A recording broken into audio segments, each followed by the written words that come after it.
कोई किसान कसून नहीं है, ये टैरिज्म नाल जुड़े हुए ने, वखवादी ने। एक सिख बिलियन मिलियन डॉलर, एक सिख पाकिस्तान कंट्री नूं मदद दिंदा है। कंट्री नूं मदद करनी बहुत औखी होंदी है। एक सिख असी 1978 तो लैके 1984 तक संघर्ष लड़िया आ। मूँह च माँ प्यो हक मंगदा है सरकार तो, ते पुत्त इहदी राखी लई खड़ा आ। पुत्तर सिर कटाउण डिया ते बाप दे सिर दे उत्ते जुत्ती रखी है सरकार ने। साडे वड्डियां ने इसे दिल्ली दा राज किसी दी झोली च पाता सी, रोटी पानी तां गल ही की है जी। साडे सारे थावां ते सिख, एक सिख पूरी दिल्ली नूं 50 साल रोटी खवा सकदा है, इन्ने अमीर सिख हैगे ने।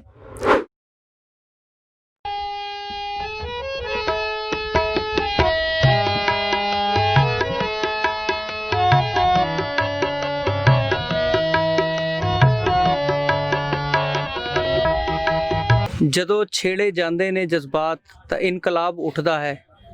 ਅੱਤ ਦੁਨੀਆ ਵਿੱਚ ਕਿਤੇ ਵੀ ਹੋਵੇ, ਸੁੱਤਾ ਪੰਜਾਬ ਉੱਠਦਾ ਹੈ। ਅੱਜ ਮੈਨੂੰ ਦੇਵ ਖਰੂੜ ਦੀ ਬੋਲੀ ਫਿਲਮ ਰੁਪਿੰਦਰ ਸਿੰਘ ਗਾਂਧੀ ਪਹਿਲੀ ਫਿਲਮ ਦਾ ਇੱਕ ਡਾਇਲੌਗ ਯਾਦ ਆਉਂਦਾ ਹੈ, ਜਿਹਦੇ ਵਿੱਚ ਦੇਵ ਖਰੂੜ ਬੋਲਦੇ ਹਨ ਕਿ ਮੈਂ ਮਾਰਕੁੱਟ ਨਹੀਂ ਕਰਦਾ, ਪਰ ਮੈਥੋਂ ਧੱਕਾ ਨਹੀਂ ਜਰਿਆ ਜਾਂਦਾ। ਪੰਜਾਬੀ ਕੌਮ ਇਸੀ ਲਈ ਜਾਣੀ ਜਾਂਦੀ ਹੈ ਖਾਸ ਤੌਰ 'ਤੇ ਕਿ ਕਦੀ ਵੀ इतिहास जदों दा सिखां दा पंजाबियां दा लिखना शुरू होया है, अत कदी किसी भी हाकम दी नहीं जरी। अज असीं तुहानूं मिलवाण जा रहे हैं, साडे नाल हन बाबा बख्शीश सिंह जी। जदों पंजाब दे उत्ते ते पंजाब दे रहण वालियां दे उत्ते दिल्ली दे हाकम वल्लों अत दा सिरा किया गया, उदों जिहड़े नौजवानां ने उस समय आवाज़ चुकी अते जिहड़े नौजवानां ने दिल्ली दे हाकम नाल मत्था लाया, बाबा बख्शीश सिंह जी उन्हां चों एक हन। बाबा बख्शीश सिंह जी, असी अपने चैनल सिख मसले के सारे दर्शकों वालों तुहाडा निੱਘਾ जी आयां नूं करदे हां। वाहिगुरू जी का खालसा, वाहिगुरू जी की फतेह। वाहिगुरू जी का खालसा, वाहिगुरू जी की फतेह जी। मैं पहला तो तुहानूं बधाई देंगा कि जिहड़ा चैनल है उहदा नाम है सिख मसले, ते तुहाडे मैक दे उत्ते लिखिया है कि ये जिहड़ा पंथक मसलिਆਂ ਨੂੰ समर्पित है ना। तो आपां ਇਹ 'ਚ ਇਹੀ कहांगे कि जिन्ने भी ਇਹ 'ਚ सेवादार ने ਜਾਂ मुख सेवादार ने ना, उन्हां सारिਆਂ ਨੂੰ परमात्मा चढ़दी कला बख्शे। तो ਉਹ इस चीज़ की जिहड़ी साडी घाट रही आ, मैं हर समय ये गल करदा हुंदा कि जदों बब्बर अकाली लहर चली आ, साडे नालों बहुत एडवांस सन। उन्होंने सब तो पहला यही काम शुरू किया सी, प्रैस लाई सी।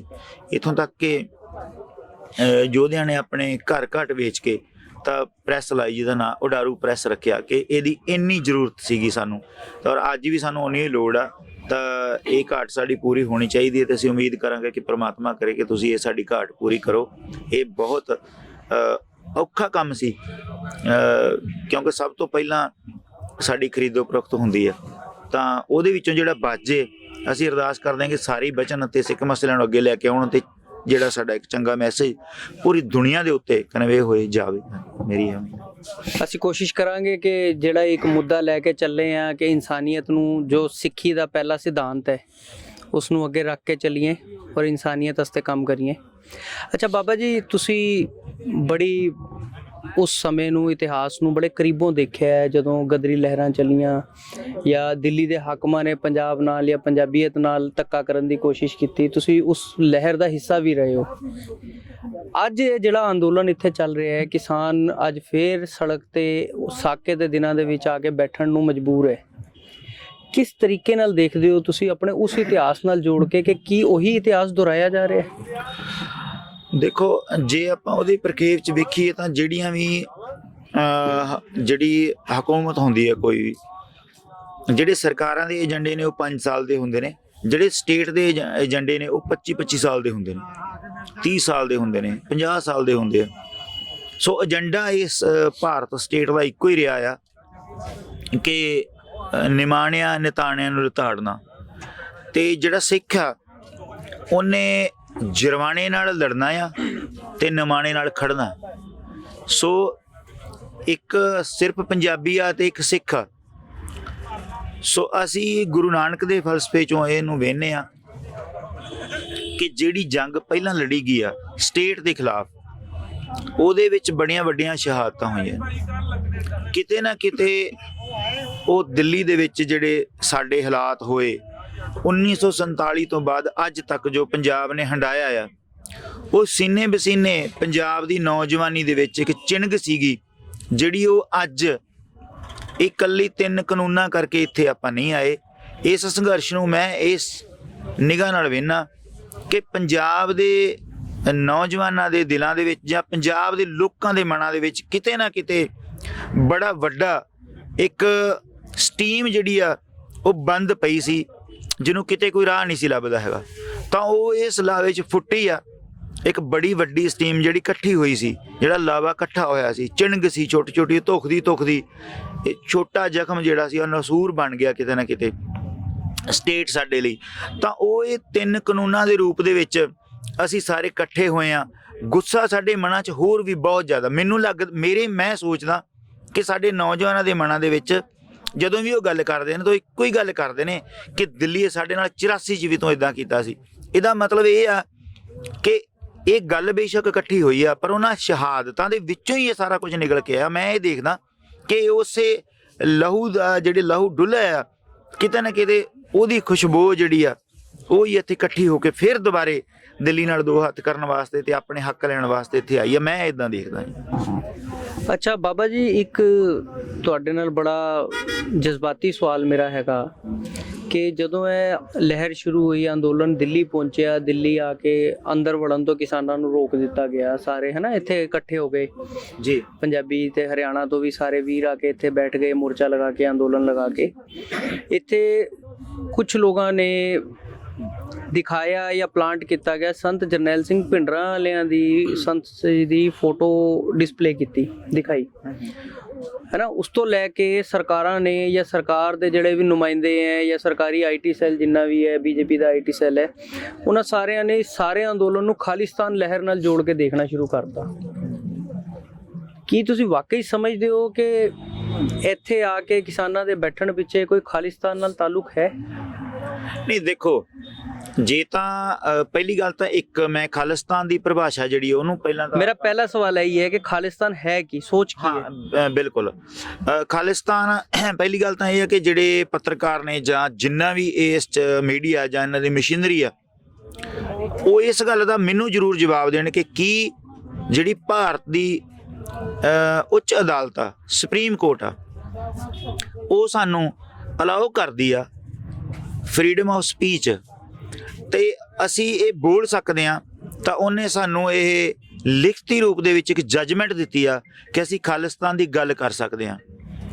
ਵਾਇਲੈਂਸ ਤੋਂ ਰੋਕਦੇ ਨੇ ਉਹ, ਪਰ ਅਸੀਂ ਗੱਲ ਜਿਹੜੀ ਆ ਉਹ ਡੈਮੋਕ੍ਰੇਟਿਕ ਤਰੀਕੇ ਦੇ ਨਾਲ ਅਸੀਂ ਖਾਲਿਸਤਾਨ ਦੀ ਗੱਲ ਕਰ ਸਕਦੇ ਹਾਂ। ਇਹ ਰਾਈਟ ਸਾਨੂੰ ਭਾਰਤ ਦੀ ਸੁਪਰੀਮ ਕੋਰਟ ਨੇ ਹੀ ਦਿੱਤਾ ਆ।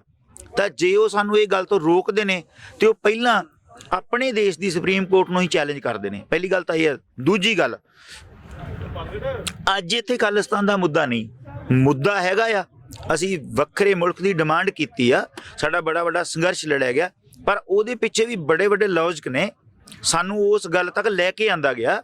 ਅਸੀਂ 1978 ਤੋਂ ਲੈ ਕੇ 1984 ਤੱਕ ਸੰਘਰਸ਼ ਲੜਿਆ ਆ, ਹਰ ਹੀਲੇ ਵਰਤੇ ਨੇ। ਜਦੋਂ ਦਰਬਾਰ ਸਾਹਿਬ ਤੇ ਹਮਲਾ ਹੁੰਦਾ ਉਦੋਂ ਬਾਅਦ ਇਹ ਗੱਲਾਂ ਉਪਜਦੀਆਂ ਨੇ, ਉਹ ਇੱਕ ਵੱਖਰਾ ਵਿਸ਼ਾ ਆ। ਪਰ ਇੱਥੇ ਖਾਲਿਸਤਾਨ ਦਾ ਉਹ ਨਾਂ ਦੇ ਕੇ ਕਿ ਉਹਨਾਂ ਕੋਲ ਸਿਸਟਮ ਹੈ, ਉਸ ਗੱਲ ਨੂੰ ਪ੍ਰੋਪੇਗੈਂਡਾ ਕਰਦੇ ਨੇ ਕਿ ਜਦੋਂ ਵੀ ਕੋਈ ਗੱਲ ਹੁੰਦੀ ਆ ਉਹਨੂੰ ਵੱਖਵਾਦੀ, ਅੱਤਵਾਦੀ ਜਾਂ ਐਵੇਂ ਦੀ ਕੋਈ ਰੰਗਤ ਦੇ ਕੇ ਤੇ ਮੁਲਕ ਦਾ ਜਿਹੜਾ ਮੀਡੀਆ ਹੈ ਜਾਂ ਲੋਕਾਂ ਦੀਆਂ ਜਿਹੜੇ ਨਜ਼ਰਾਂ ਨੇ ਉਹ ਇੱਧਰ ਨੂੰ ਝੁਕਾਈਆਂ ਜਾਣ ਵੀ ਇਹ ਕੋਈ ਕਿਸਾਨ ਕਸੂਨ ਨਹੀਂ ਹੈਗੇ, ਇਹ ਟੈਰਰਿਜ਼ਮ ਨਾਲ ਜੁੜੇ ਹੋਏ ਨੇ, ਵੱਖਵਾਦੀ ਨੇ।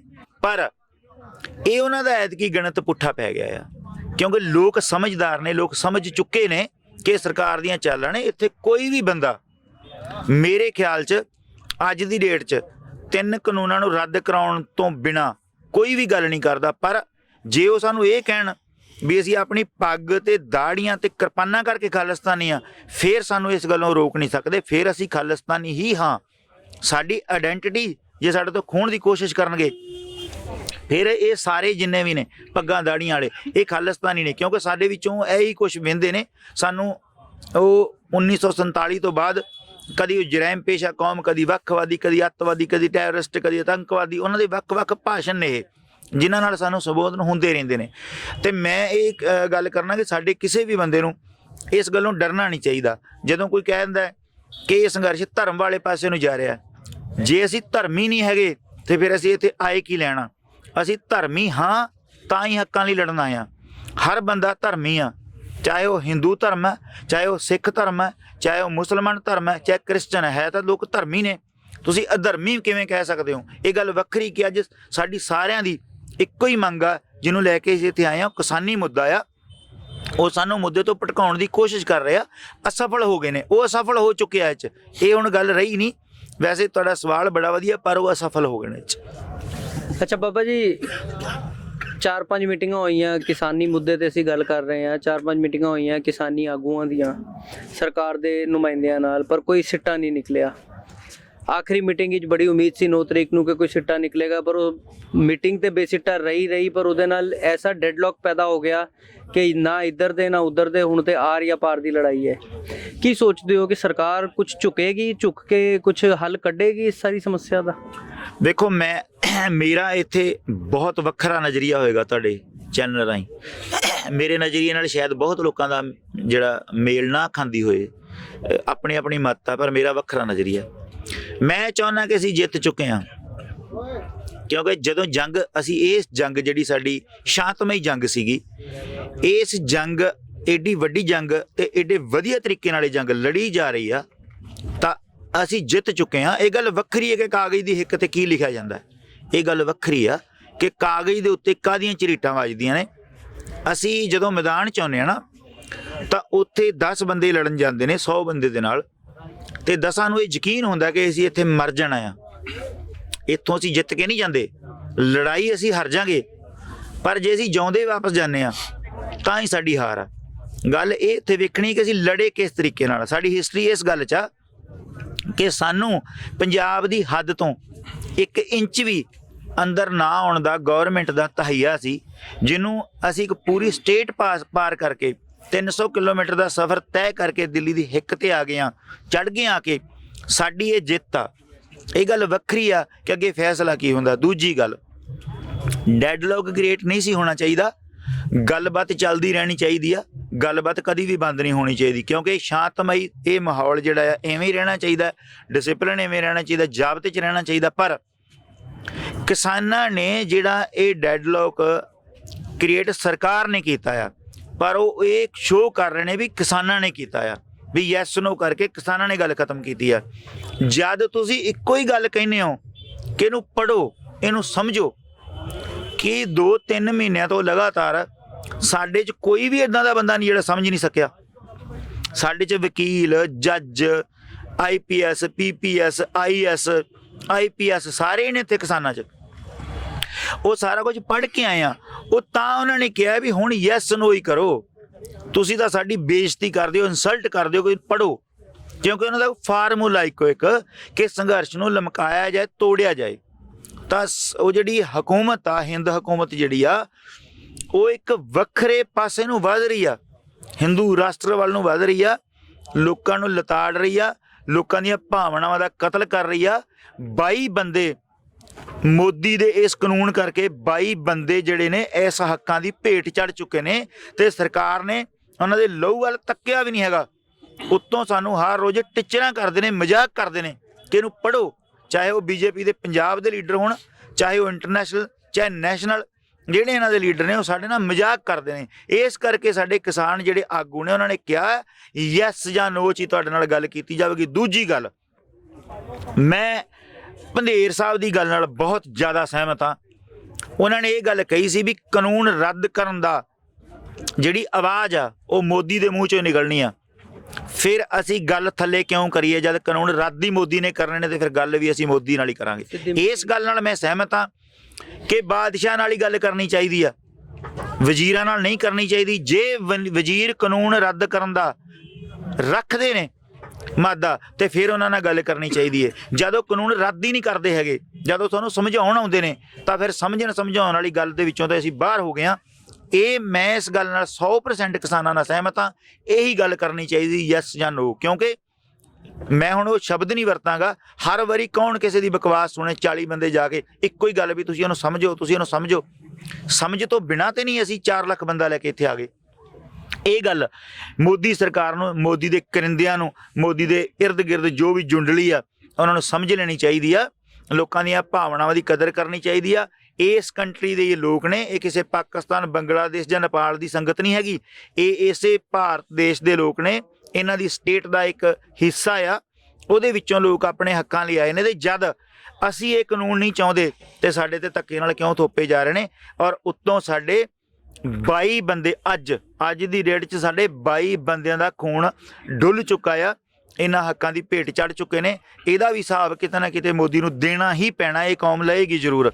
ਇਹ ਗੱਲ ਵੱਖਰੀ ਹੈ, ਹੁਣ ਸਾਡਾ ਵਿਸ਼ਾ ਹੋ ਰਿਹਾ। ਸੋ ਇਹਨਾਂ ਨੂੰ ਇਹਨਾਂ ਦੀ ਭਾਵਨਾ ਦੀ ਕਦਰ ਕਰਨੀ ਚਾਹੀਦੀ। ਸਾਡੇ ਨਾਲ ਮਜ਼ਾਕ ਬਹੁਤ ਹੋ ਰਿਹਾ ਹੈ। ਸਾਡੇ ਨਾਲ ਇਸ ਦੇਸ਼ ਦਾ ਪ੍ਰਧਾਨ ਮੰਤਰੀ ਇੰਨੇ ਭੈੜੇ ਲਹਿਜੇ 'ਚ ਸਾਡੀ ਬੇਇੱਜ਼ਤੀ ਕਰ ਰਿਹਾ ਹੈ, ਹਰ ਰੋਜ਼ ਇਨਸਲਟ ਕਰ ਰਿਹਾ ਸਾਡੀ, ਕਿ ਇੱਕ ਪਾਸੇ ਸਾਡਾ ਖੂਨ ਡੁੱਲ ਰਿਹਾ ਆ, ਇੱਕ ਪਾਸੇ ਸਾਡੇ ਕਿਸਾਨ ਸੜਕਾਂ ਤੇ ਬੈਠੇ ਨੇ, ਸਾਡੇ ਬਜ਼ੁਰਗ ਠੰਡੀਆਂ ਹਵਾਵਾਂ 'ਚ ਬੈਠੇ ਨੇ, ਇੱਕ ਪਾਸੇ ਤੁਸੀਂ ਸਾਡੇ ਹੀ ਰਹਿਬਰ ਜਿਹੜੇ ਤੁਹਾਡੇ ਤਿਲਕ ਜੰਜੂ ਦੀ ਰਾਖੀ ਕਰ, ਤੁਸੀਂ ਉੱਥੇ ਜਾ ਕੇ ਉਹਨਾਂ ਨਾਲ ਸੈਲਫੀਆਂ ਖਿਚਾਉਂਦੇ ਹੋ। ਤੇ ਉੱਤੋਂ ਉਹਨਾਂ ਨੇ ਦੱਲੇਪੁਣਾ ਕੀਤਾ ਆ ਕਿ ਸਾਡੀ ਰੱਤ ਡੁੱਲ ਰਹੀ ਹੈ ਔਰ ਤੁਸੀਂ ਸੈਲਫੀਆਂ ਖਿਚਾ ਰਹੇ ਹੋ। ਸਾਡੇ ਨਾਲ ਕਿਤੇ ਨਾ ਕਿਤੇ ਹਕੂਮਤ ਮਜ਼ਾਕ ਕਰ ਰਹੀ ਆ, ਔਰ ਇਹ ਮਜ਼ਾਕ ਇਹਨਾਂ ਨੂੰ ਬਹੁਤ ਮਹਿੰਗਾ ਪਏਗਾ। ਕਿਤੇ ਨਾ ਕਿਤੇ ਇਹਨਾਂ ਦੀ ਅਰਥੀ ਦੇ ਵਿੱਚ ਆਖਰੀ ਕਿੱਲ ਸਾਬਤ ਹੋਣਗੇ ਕਿਸਾਨ। ਇਹ ਮੇਰਾ ਵਾਅਦਾ ਆ ਇਸ ਗੱਲ ਦਾ ਵੀ ਇਹ ਗੱਲ ਹੋਏਗੀ।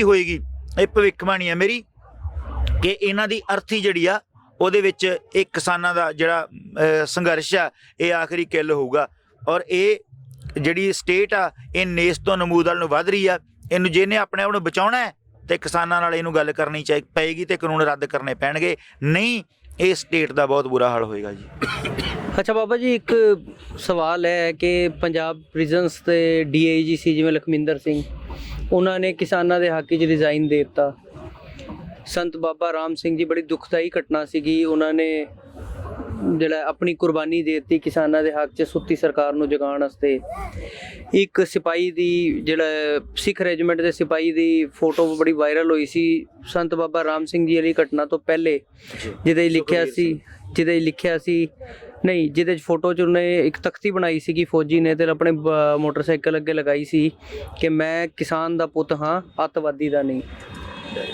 ਇੱਕ ਕਿਸਾਨ ਦਾ ਜਿਹੜੇ ਇੱਥੇ ਮੋਰਚੇ 'ਚ ਬੈਠੇ ਸੀ, ਅੰਦੋਲਨ 'ਚ ਬੈਠੇ ਸੀ, ਉਹਨਾਂ ਦਾ ਪੁੱਤ ਬਾਰਡਰ ਤੇ ਲੜਦਾ ਸ਼ਹੀਦ ਹੋ ਜਾਂਦਾ ਹੈ ਪਾਕਿਸਤਾਨੀਆਂ ਨਾਲ, ਹੈ ਨਾ। ਕੀ ਸਮਝਦੇ ਹੋ ਕਿ ਜੇ ਸਰਕਾਰ ਆਪਣਾ ਰੁਖ ਨਹੀਂ ਬਦਲੇਗੀ ਤੇ ਕੀ ਫੌਜ ਦੇ ਵਿੱਚੋਂ, ਫੋਰਸਿਸ ਦੇ ਵਿੱਚੋਂ, ਜਿਵੇਂ ਲਖਮਿੰਦਰ ਸਿੰਘ ਜੀ ਨੇ ਰਿਜ਼ਾਈਨ ਦਿੱਤਾ ਹੈ, ਬਗਾਵਤ ਰੁਕ ਸਕਦੀ ਹੈ?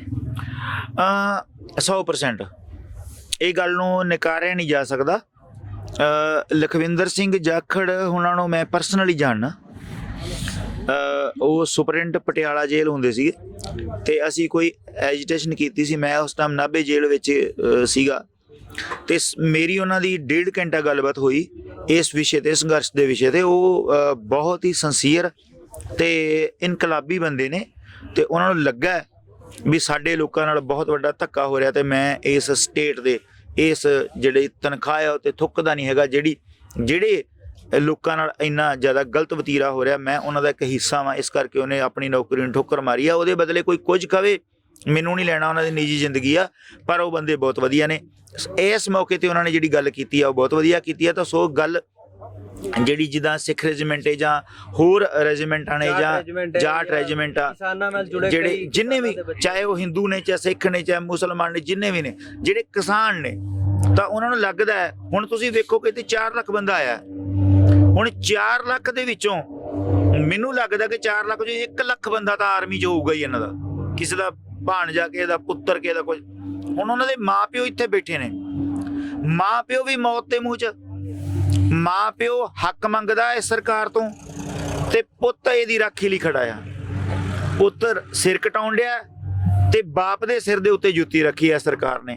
ਹੁਣ ਇਹ ਪੁੱਤ ਨੇ ਫੈਸਲਾ ਕਰਨਾ ਆ ਕਿ ਮੈਂ ਅਣਖ ਬਚਾਉਣੀ ਆ, ਦੇਸ਼ ਬਚਾਉਣਾ ਹੈ, ਧਰਮ ਬਚਾਉਣਾ ਹੈ। ਸਹੁੰ ਚੁਕਾਈ ਜਾਂਦੀ ਧਰਮ ਦੀ ਤੇ ਉਹ ਪਹਿਲਾਂ ਧਰਮ ਬਚਾਏਗਾ। ਤਾਂ ਕਹਿੰਦੇ ਨੇ ਕਿਸਾਨੀ ਧਰਮ ਆ, RSS ਦਾ ਏਜੰਡਾ ਆ ਕਿ ਕਿਸਾਨੀ ਇੱਕ ਧਰਮ ਆ। ਤੇ ਫਿਰ ਮੇਰੇ ਖਿਆਲ 'ਚ RSS ਦੀ ਆਵਾਜ਼ ਜਿਹੜੀ ਆ ਉਹੀ ਉਹਨਾਂ ਨੂੰ ਸੁਣ ਲੈਣੀ ਚਾਹੀਦੀ। ਧਰਮ ਹੀ ਬਚਾਉਣਾ ਚਾਹੀਦਾ, ਕਿਸਾਨੀ ਧਰਮ ਆ। ਤੇ ਫੌਜੀਆਂ ਨੂੰ ਮੇਰੀ ਅਪੀਲ ਆ ਕਿ ਸਰਕਾਰ ਦੇ ਕੰਨਾਂ ਦੇ ਵਿੱਚ ਇਹ ਗੱਲ ਆਪਣੇ ਤਰੀਕੇ ਨਾਲ ਪਾਉਣ ਵੀ ਇਹ ਤੁਹਾਨੂੰ ਵੱਡੀ ਇਹਦੀ ਕੀਮਤ ਚੁਕਾਉਣੀ ਪਏਗੀ ਜੇ ਸਾਡੇ ਪਿਓਾਂ ਨੂੰ ਇੱਥੇ ਠੰਡ 'ਚ ਮਾਰਿਆ ਤਾਂ, ਜੇ ਉਹਨਾਂ ਦਾ ਗਲ ਘੁੱਟਿਆ ਤਾਂ, ਕਿਉਂਕਿ ਸਾਹ ਤਾਂ ਆ ਨਹੀਂ ਰਿਹਾ। ਪੁੱਤਰ ਦੇਸ਼ ਦੀ ਰਾਖੀ ਕਰੇ ਤੇ ਪਿਓ ਜਿਹੜਾ ਆ ਉਹ ਦੇਸ਼ ਦੇ ਬਾਦਸ਼ਾਹ ਦੇ ਪੈਰਾਂ ਦੇ ਹੇਠ ਬੈਠਾ ਕੁਰਲਾ ਰਿਹਾ ਹੋਵੇ ਔਰ ਉਹਦਾ ਖੂਨ ਡੁੱਲ ਰਿਹਾ ਹੋਵੇ ਇੱਥੇ, ਕਦੀ ਐਕਸੀਡੈਂਟ ਦੇ ਰੂਪ 'ਚ, ਕਦੀ ਸੁਸਾਈਡ ਦੇ ਰੂਪ 'ਚ, ਕਦੀ ਸਾਡੇ ਮਹਾਨ ਸੰਤ ਮਹਾਂਪੁਰਸ਼ਾਂ ਦੀਆਂ ਅਰਥੀਆਂ ਇੱਥੋਂ ਜਾਂਦੀਆਂ ਹੋਣ, ਤਾਂ ਇਹ ਗੱਲ ਫੌਜੀਆਂ ਨੂੰ ਸੋਚਣੀ ਚਾਹੀਦੀ ਆ। ਉਹਨਾਂ ਨੂੰ ਜਿਹੜੇ ਮਰਜ਼ੀ ਰੂਪ ਦੇ ਵਿੱਚ ਸਰਕਾਰ ਤੱਕ ਇਹ ਮੈਸੇਜ ਪਹੁੰਚਾਉਣਾ ਚਾਹੀਦਾ ਹੈ ਵੀ ਜੇ ਤੁਸੀਂ ਇਹਨਾਂ ਦੀ ਗੱਲ ਨਾ ਮੰਨੀ ਤਾਂ ਉਹ ਵੀ ਘਰਾਂ ਨੂੰ ਆਉਣਗੇ। ਮੇਰੀ ਅਪੀਲ ਹੈ ਕਿ ਉਹਨਾਂ ਨੂੰ ਘਰ ਦਾ ਰੁਖ ਕਰਨਾ ਚਾਹੀਦਾ ਜੇ ਇਹ ਲੰਮਾ ਚੱਲਿਆ ਸੰਘਰਸ਼। ਅੱਛਾ ਬਾਬਾ ਜੀ, ਇੱਕ ਬੜਾ ਵੱਡਾ ਮੁੱਦਾ ਸਰਕਾਰ ਦੇ ਆਈਟੀ ਸੈੱਲ ਨੇ, ਬੀਜੇਪੀ ਦੇ ਆਈਟੀ ਸੈੱਲ ਨੇ ਚੁੱਕਿਆ ਹੋਇਆ ਹੈ ਕਿ ਜਿਵੇਂ ਇੱਥੇ ਤੁਸੀਂ ਦੇਖ ਰਹੇ ਹੋ ਨਾ, ਲੱਖਾਂ ਦਾ ਲੰਗਰ ਬਣਦਾ ਹੈ, ਕਰੋੜਾਂ ਰੁਪਏ ਖਰਚੇ ਜਾ ਰਹੇ ਹੈ, ਤੇ ਫੰਡਿੰਗ ਦਾ ਬੜਾ ਵੱਡਾ ਮੁੱਦਾ ਉੱਠਦਾ ਹੈ ਕਿ ਕਿਸਾਨਾਂ ਕੋਲ ਤਾਂ ਇੰਨਾ ਪੈਸਾ ਹੈ ਨਹੀਂ, ਤੇ ਫੰਡਿੰਗ ਆ ਕਿੱਥੋਂ ਰਹੀ ਹੈ। ਉਹ ਕੋਈ ਸਿਆਸੀ ਪਾਰਟੀ ਹੈ ਜਿਹੜੀ ਰੂਲਿੰਗ ਪਾਰਟੀ ਦੀ ਖਿਲਾਫਤ ਕਰਨ ਵਾਸਤੇ ਕਿਸਾਨਾਂ ਨੂੰ ਭੜਕਾ ਰਹੀ ਹੈ ਤੇ ਪੈਸਾ ਦੇ ਰਹੀ ਹੈ, ਫੰਡਿੰਗ ਕਰ ਰਹੀ ਹੈ। ਕੀ ਸਮਝਦੇ ਹੋ ਉਹਦੇ ਬਾਰੇ?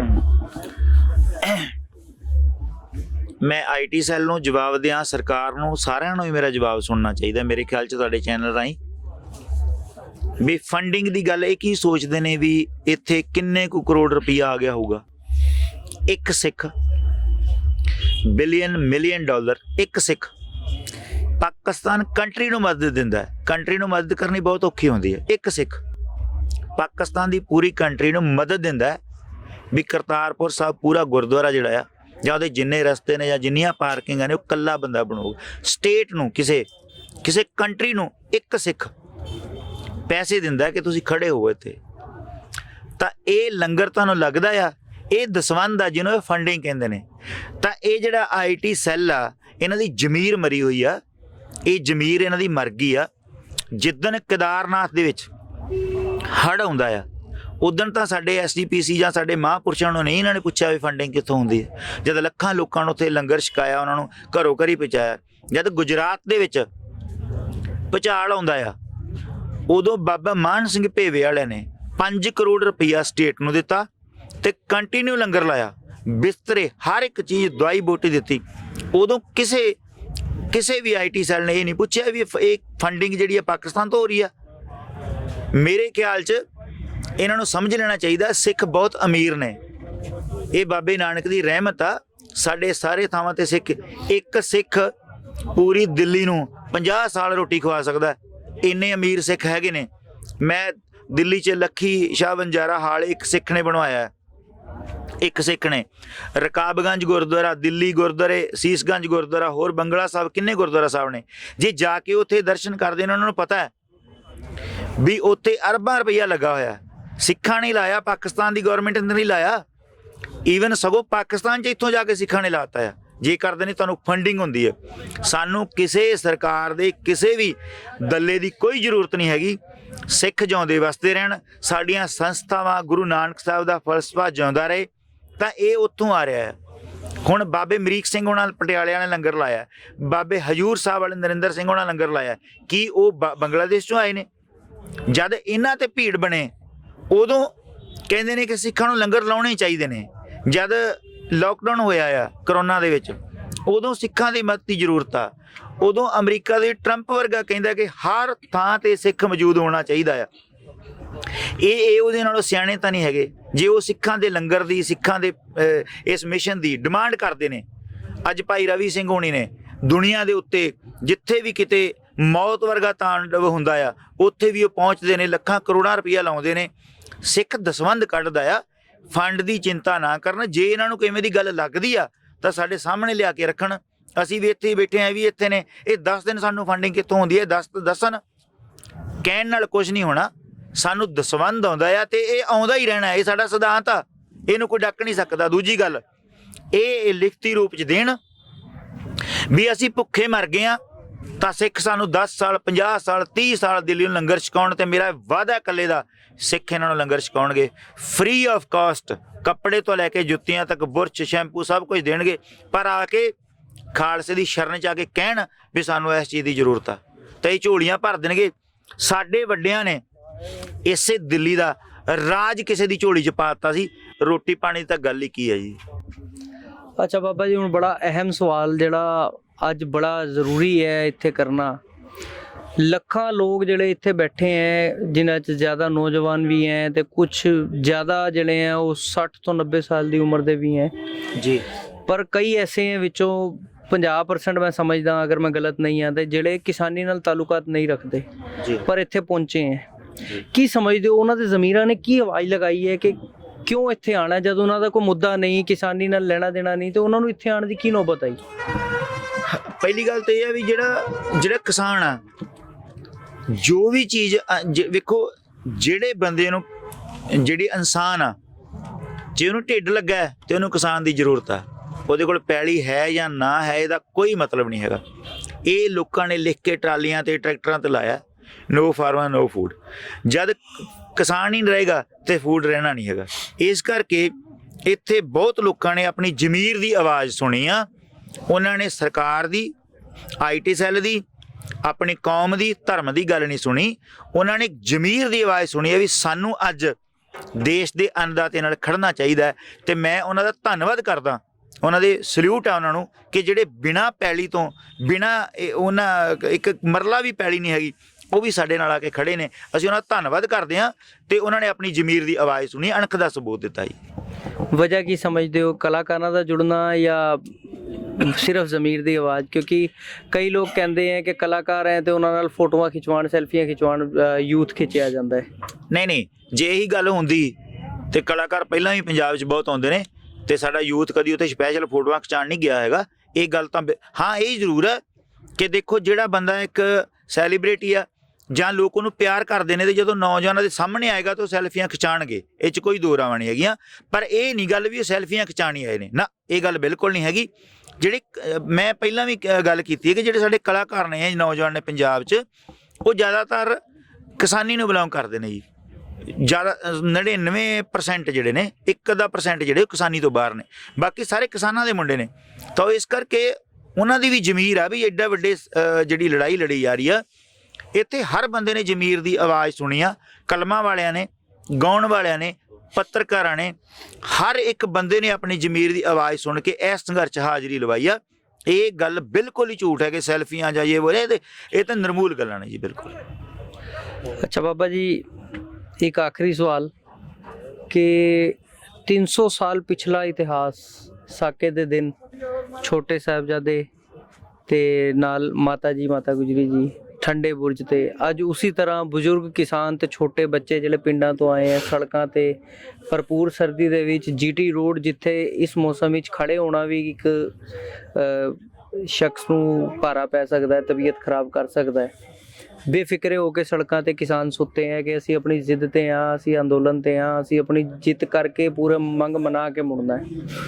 ਉਸ ਇਤਿਹਾਸ ਨਾਲ ਅੱਜ ਦੇ ਇਸ ਰਵੱਈਏ ਨੂੰ, ਇਸ ਸੁਨਹਿਰੀਏ ਨੂੰ ਕਿਵੇਂ ਦੇਖਦੇ ਹੋ? ਮੈਂ ਦੇਖਦਾ ਜੀ, ਮੈਂ ਛੋਟੇ ਸਾਹਿਬਜ਼ਾਦਿਆਂ ਦੀ ਜਿਹੜੀ ਗੱਲ ਹੈ ਉਹ ਮੈਂ ਕਰ ਨਹੀਂ ਸਕਦਾ ਹੈਗਾ। ਮੈਂ ਭਾਵੁਕ ਹੋ ਜਾਣਾ ਸਦਾ ਹੀ। ਜਦੋਂ ਵੀ ਕਿਤੇ ਪਰਿਵਾਰਾਂ ਦੀ, ਘਰਾਂ ਦੀ, ਪਿੰਡਾਂ ਦੀ, ਸਟੇਟਾਂ ਦੀ ਗੱਲ ਹੁੰਦੀ ਹੈ ਤਾਂ ਉੱਥੇ ਹੁੰਦਾ ਵੀ ਸਾਡੇ ਪੁਰਖਿਆਂ ਨੇ ਸਾਡੇ ਮਹਿਲ ਕੀ ਉਸਾਰੇ ਨੇ। ਜਿਹੜੇ ਉਹਨਾਂ ਛੋਟੀ ਉਮਰ ਦੇ ਵੱਡੇ ਬਾਬਿਆਂ ਨੇ ਸਿੱਖੀ ਦੇ ਮਹਿਲ ਉਸਾਰੇ ਨੇ, ਉਹਨਾਂ ਮਹਿਲਾਂ ਵੱਲ ਨੂੰ ਤੱਕ ਕੇ, ਉਹਨਾਂ ਦੀ ਸ਼ਹਾਦਤ ਨੂੰ ਤੱਕ ਕੇ ਸਾਨੂੰ ਬਿਲਕੁਲ ਠੰਡ ਨਹੀਂ ਲੱਗਦੀ। ਤੇ ਬਿਲਕੁਲ ਹੀ ਅਸੀਂ ਜਿਹੜੀ ਉਹਨਾਂ ਦੀ ਸੱਚੀ ਸੁੱਚੀ ਸ਼ਹਾਦਤ ਸੀ, ਫੁੱਲਾਂ ਵਰਗੀ ਉਹਨਾਂ ਦੀ ਕੋਮਲ ਜਿਹੜੀ ਉਮਰ ਸੀ, ਉਹਦੇ ਵਿੱਚ ਉਹਨਾਂ ਦੀ ਸ਼ਹਾਦਤ ਤੇ ਉੱਤੋਂ ਬਿਰਧ ਜਿਹੜੀ ਦਾਦੀ ਸੀ ਸਾਡੀ, ਜਿਹੜੀ ਸਾਡੀ ਮਾਤਾ ਸੀ ਜਗਤ ਮਾਤਾ ਗੁਜਰ ਕੌਰ ਜੀ, ਉਹਨਾਂ ਦਾ ਵੱਡਾ ਇਤਿਹਾਸ ਆ। ਤੇ ਉਸ ਇਤਿਹਾਸ ਕਰਕੇ ਹੀ ਅੱਜ ਅਸੀਂ ਜਿਉਂਦੇ ਹਾਂ। ਤੇ ਉਸ ਸਰਸਾ ਨਦੀ ਤੋਂ ਪਾਰ ਹੋਣ ਦੀ ਜਿਹੜੀ ਠੰਡ ਸੀ, ਉਹ ਸਿੱਖ ਸਦਾ ਮਹਿਸੂਸ ਕਰਦੇ ਰਹਿੰਦੇ ਨੇ। ਤੇ ਉਹਨਾਂ ਕਰਕੇ ਹੀ ਅਸੀਂ ਜਿਉਂਦੇ ਹਾਂ ਤੇ ਇਹ ਠੰਡਾਂ ਨੂੰ ਅਸੀਂ ਪਾਰ ਕਰ ਜਾਂਦੇ ਹਾਂ। ਜਦੋਂ ਉਹਨਾਂ ਦੀ ਸ਼ਹਾਦਤ ਵੱਲ ਵੇਖਦੇ ਹਾਂ, ਉਹਨਾਂ ਦਿਨਾਂ ਨੂੰ ਵੇਖਦੇ ਹਾਂ, ਤੇ ਸਾਨੂੰ ਬਿਲਕੁਲ ਵੀ ਠੰਡ ਨਹੀਂ ਲੱਗਦੀ। ਈਵਨ ਮਾਲਵੇ ਦੇ ਵਿੱਚ ਅੱਜ ਵੀ 50% ਲੋਕ ਇਹਨਾਂ ਦਿਨਾਂ ਦੇ ਵਿੱਚ ਥੱਲੇ ਸੌਂਦੇ ਨੇ, ਮੰਜੇ ਤੇ ਨਹੀਂ ਸੌਂਦੇ। ਲੋਕੀ ਵਿਆਹ ਨਹੀਂ ਕਰਦੇ, ਫੰਕਸ਼ਨ ਨਹੀਂ ਕਰਦੇ। ਲੋਕਾਂ ਨੂੰ ਲੱਗਦਾ ਕਿ ਇਸ ਮਹੀਨੇ ਦੇ ਵਿੱਚ ਗੁਰੂ ਦਾ ਪਰਿਵਾਰ ਜਿਹੜਾ ਆ ਉਹ ਵਿਛੜਿਆ ਸੀ ਤੇ ਵੱਡੀਆਂ ਸ਼ਹਾਦਤਾਂ ਸਿੱਖੀ ਦੇ ਵਿੱਚ ਹੋਈਆਂ ਨਾ। ਸੋ ਉਹਨਾਂ ਸ਼ਹਾਦਤਾਂ ਕਰਕੇ ਹੀ ਅਸੀਂ ਡੋਲ ਨਹੀਂ ਰਹੇ ਤੇ ਕਦੀ ਵੀ ਡੋਲਾਂਗੇ ਨਹੀਂ, ਤੇ ਉਹ ਸ਼ਹਾਦਤਾਂ ਸਦਾ ਹੀ ਸਾਨੂੰ ਜਿਹੜਾ ਚਾਨਣ ਤੇ ਸੇਧ ਦਿੰਦੀਆਂ ਰਹਿਣਗੀਆਂ ਜੀ। ਤੇ ਇਹ ਸੀਗੇ ਜੀ ਬਾਬਾ ਬਖਸ਼ੀਸ਼ ਸਿੰਘ ਜੀ ਸਾਡੇ ਨਾਲ ਸਿੱਖ ਮਸਲੇ ਦੀ ਟੀਮ ਨਾਲ। ਬਾਬਾ ਜੀ, ਸਾਡੇ ਚੈਨਲ ਨੂੰ ਆਪਣਾ ਕੀਮਤੀ ਸਮੇਂ ਦੇਣ ਵਾਸਤੇ ਬਹੁਤ ਬਹੁਤ ਧੰਨਵਾਦ। ਮੈਨੂੰ ਅੱਜ ਬਾਬਾ ਬਖਸ਼ੀਸ਼ ਸਿੰਘ ਜੀ ਦੀ ਗੱਲ ਸੁਣ ਕੇ ਇੱਕ ਸੱਜਣ ਸਿੰਘ ਰੰਗਰੂਟ ਦਿਲਜੀਤ ਦੀ ਫਿਲਮ ਦੇ ਵਿੱਚ ਮਹਾਵੀਰ ਸਿੰਘ ਭੁੱਲਰ ਜੀ ਨੇ ਡਾਇਲੌਗ ਬੋਲਿਆ ਸੀ, ਉਹ ਯਾਦ ਆਉਂਦਾ ਹੈ, ਜਿਹਦੇ ਵਿੱਚ ਉਹਨਾਂ ਨੇ ਕਿਹਾ ਸੀਗਾ ਕਿ ਸਾਡੇ ਵਡੇਰੇ ਉਹਨਾਂ ਦੀ ਹੱਦਾਂ ਦੀ ਰਾਖੀ ਕਰਦੇ ਰਹੇ ਜਿਹੜੇ ਸਾਡੀਆਂ ਹੱਦਾਂ ਜਾ ਕੇ ਬਹਿ ਗਏ। ਜੋ ਗੱਲ ਬਾਬਾ ਜੀ ਨੇ ਕਹੀ ਕਿ ਜਿਹੜੇ ਸਾਡੀਆਂ ਹੱਦਾਂ ਦੀਆਂ ਰਾਖੀਆਂ ਕਰ ਰਹੇ ਆ, ਉਹਨਾਂ ਦੇ ਪੁਰਖਿਆਂ ਨੂੰ ਆ ਕੇ ਇੱਥੇ ਦਿੱਲੀ ਦੀ ਸਰਹੱਦਾਂ ਤੇ ਬੈਠ ਕੇ ਸਰਦੀਆਂ ਮਾਣ ਕੇ ਠੰਡ ਮਾਣ ਕੇ ਆਪਣੇ ਹੱਕ ਮੰਗਣੇ ਪੈ ਰਹੇ ਆ, ਰੱਤ ਰੋੜਨੀ ਪੈ ਰਹੀ ਹੈ। ਦੇਖਦੇ ਆ ਇਹ ਸੰਘਰਸ਼ ਕਿੱਥੇ ਅੰਤ ਕਰਦਾ ਹੈ, ਕਿਸ ਰੂਪ ਵਿੱਚ ਅੰਤ ਹੁੰਦਾ ਹੈ ਇਸ ਅੰਦੋਲਨ ਦਾ। ਮੈਂ ਮੰਕਨਦੀਪ ਸਿੰਘ, ਨਾਲ ਮੇਰੇ ਕੈਮਰਾਮੈਨ ਜਸਵਿੰਦਰ ਸਿੰਘ। ਵਾਹਿਗੁਰੂ ਜੀ ਕਾ ਖਾਲਸਾ, ਵਾਹਿਗੁਰੂ ਜੀ ਕੀ ਫਤਿਹ। ਸਿੱਖ ਜਗਤ ਨਾਲ ਜੁੜੇ ਹਰ ਪੰਥਕ ਮਸਲੇ ਨਾਲ ਅਪਡੇਟ ਰਹਿਣ ਵਾਸਤੇ ਸਬਸਕ੍ਰਾਈਬ ਕਰੋ ਸਾਡਾ ਚੈਨਲ ਸਿੱਖ ਮਸਲੇ ਤੇ ਨਾਲ ਦਿੱਤੇ ਬੈਲ ਆਈਕਨ ਨੂੰ ਪ੍ਰੈਸ ਕਰੋ ਤਾਂ ਕਿ ਹਰ ਵੀਡੀਓ ਦਾ ਨੋਟੀਫਿਕੇਸ਼ਨ ਆਪ ਜੀ ਤੱਕ ਪਹੁੰਚ ਸਕੇ।